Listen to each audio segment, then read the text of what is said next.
গুন্ডারাজ আছে বাংলায় নাকি বাংলা মমতা বন্দ্যোপাধ্যায় বলেন গোটা দেশের সবচেয়ে সুরক্ষিত রাজ্য, সবচেয়ে সুরক্ষা রয়েছে, এখানে কোনো গুন্ডারাজ নেই, এখানে স্ক্যাম নেই, এখানে দুর্নীতি নেই, এখানে মহিলারা সুরক্ষিত, রাত্রিবেলা কলকাতা নাকি এনসিআরবি রিপোর্টে সবচেয়ে সুরক্ষিত। এই কথাই বলবেন না একটু পরেও হয়তো তৃণমূলের সমর্থক, কি বলবেন ঝন্টুবাবু?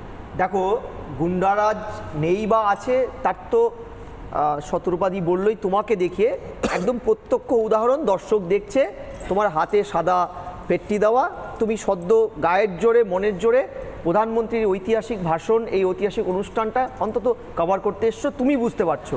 আমরা বুঝি বিশ্ববিদ্যালয়ে ঢোকার সময়, সরস্বত্য চর্চা করতে যাওয়ার সময় বাড়ির থেকে ফোন আসে, ট্রেনে বাসে থাকলে ফোন আসে না, হয়তো প্লেনে উঠলেও, ইন্ডিয়ান এয়ারলাইন্সে উঠলেও বাড়ির থেকে ফোন আসবে না, ফোন আসবে বিশ্ববিদ্যালয়ে ঢুকলে, পশ্চিমবঙ্গ সরকার চালিত বিশ্ববিদ্যালয়। আজ সব ঠিক আছে তো? এই যে ভয়টা, শ্মশানের শান্তি, যার আরেকটা বড় পাঠ বলতে পারো, সেটা আজকে কিন্তু পরিষ্কার প্রধানমন্ত্রী বললেন। দেখো, প্রধানমন্ত্রী আমারও, এখানকার প্রত্যেকের প্রধানমন্ত্রী, রাজ্যের মুখ্যমন্ত্রী আমারও, প্রত্যেকের প্রশ্নটা হচ্ছে সাদা সাদা কালো কালো। আজকে রাজ্যে এই সরকার যখন বিরোধী আসনে, বামেদের 34 বছরে ক্ষতবিক্ষত 56,000 কারখানা উঠে গেছে, পাশ্চাত্যের ম্যানচেস্টার গঙ্গার ধারে গড়ে ওঠা একটার পর একটা ইন্ডাস্ট্রিকে আঙ্গুলের ডগায় উগ্র শ্রমিক আন্দোলনের চাপে উঠে যেতে হচ্ছে বামেদের সময়। তখন এই মুখ্যমন্ত্রী মমতা ব্যানার্জি, তৎকালীন বিরোধী নেত্রী, যা বলেছিলেন, দলতন্ত্র মুক্ত, অনিলায়ন মুক্ত শিক্ষা, এখানে উগ্র এই ধরনের শ্রমিক আন্দোলন মুক্ত, দলতন্ত্র মুক্ত, সব কিছু মুক্ত, বাঙালিকে ঐতিহাসিক উচ্চতায় তুলে নেবে, যেটা বাঙালি ছিল সুবা বাংলা, ভারতবর্ষের জিডিপির 1 নম্বর কন্ট্রিবিউটর ছিল মোগল থেকে, তার আগের থেকে, প্রাগৈতিহাসিক কাল থেকে ব্রিটিশ পিরিয়ড পর্যন্ত। সেই বাংলার হৃত গৌরব ফিরিয়ে আনতে তিনি বলেছিলেন কলকাতা লন্ডন হবে, দার্জিলিং উত্তরবঙ্গ হবে সুইজারল্যান্ড। কলকাতা লন্ডন হয়ে গেছে না, তুমি বলতে পারবে, তোমরা সংবাদ জগতে থাকো, এটা কলকাতা সিটি অফ ভয় হয়েছে, অন্তত আমরা দেখেছি।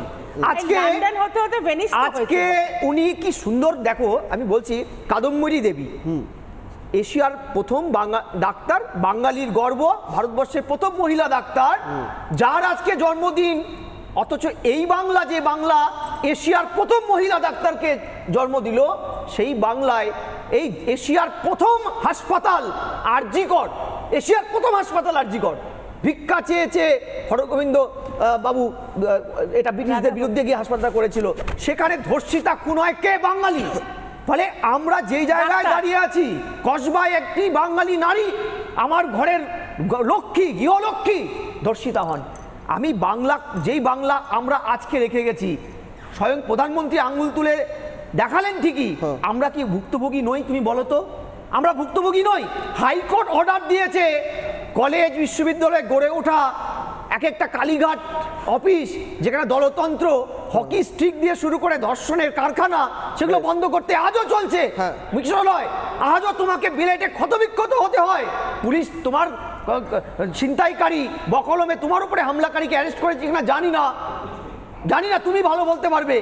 বকলমে বাংলায় আজকে আইন শৃঙ্খলা গ্রেভিয়ার্ডে চলে গেছে। শুনলাম একজন অ্যারেস্ট হয়েছে এতদিন পর, আমি জানি না কাকে অ্যারেস্ট করেছে। আমি নীলাদ্রি বাবুর কাছে যাব। নীলাদ্রি বাবু, আমি আপনার সঙ্গে এই মুহূর্তে কথা বলছি যখন, আমি মানে আমার শরীরে যথেষ্ট ব্যথা আছে, তাই আমি খুব জোরে চেঁচিয়ে কথা বলতে পারছি না। আপনাকে আমাকে কোঅপারেট আপনারা করবেন প্লিজ। আমি সারা শরীরে ব্যথা নিয়ে কথা বলছি, তার কারণ নানা ধরনের কন্টেন্ট দেখার জন্য লাইক করুন, শেয়ার করুন আমাদের ফেসবুক পেজ, সাবস্ক্রাইব করুন আমাদের ইউটিউব চ্যানেল, পাশাপাশি অন্যান্য ব্রেকিং নিউজের জন্য অবশ্যই চোখ রাখুন রিপাবলিক বাংলায়।